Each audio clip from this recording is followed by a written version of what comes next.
ఆంధ్ర తెలంగాణలో తక్కువ ఫీజులతో high quality results ఇస్తున్న ఏకైక సంస్థ తిరుమల్ ఐఏఎస్ ఇన్స్టిట్యూట్. బతుకు తెరువు కోసం ఇటుక బట్టీలో పనిచేయడానికి వచ్చిన బాలికపై ఆ ఇటుక బట్టి యజమాని అత్యాచార యత్నం చేశాడు. ఆలస్యంగా వెలుగు చూసిన ఈ ఘటన సూర్యాపేట జిల్లాలో చోటు చేసుకుంది.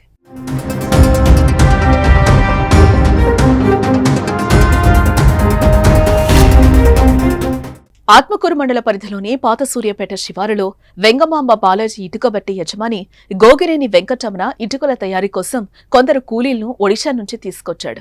ఈ క్రమంలోనే బుధవారం మద్యం మత్తులో ఉన్న వెంకటరమణ అక్కడే పనిచేస్తున్న బాలికను చాక్లెట్ ఇస్తా అని పిలిచి అత్యాచార యత్నానికి పాల్పడ్డాడు. దీంతో బాలిక భయంతో కేకలు వేస్తూ అక్కడి నుంచి బయటకు వెళ్లి కుటుంబ సభ్యులకు సమాచారం ఇచ్చింది. దీంతో ఒడిశా నుంచి వచ్చిన కూలీలు వెంకటరమణపై ఆగ్రహం వ్యక్తం చేశారు.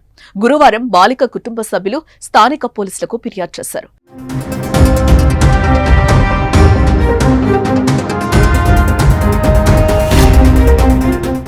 ఎస్ఐ శ్రీకాంత్ గౌడ్ ఘటనా స్థలానికి వెళ్లి విచారణ చేపట్టారు.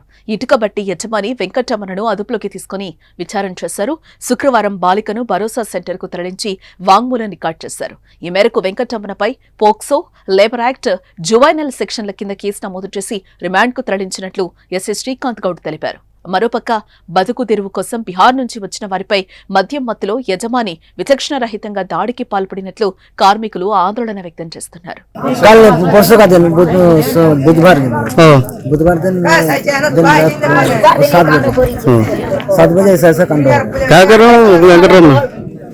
रूम में बोला था लड़की को और बोला और पकड़ तो वो लड़की संग धक्का मार के बाहर आए। ओके, कितना बच्चा का? 15 साल। 15 साल बच्चा था। एक ही बच्चा।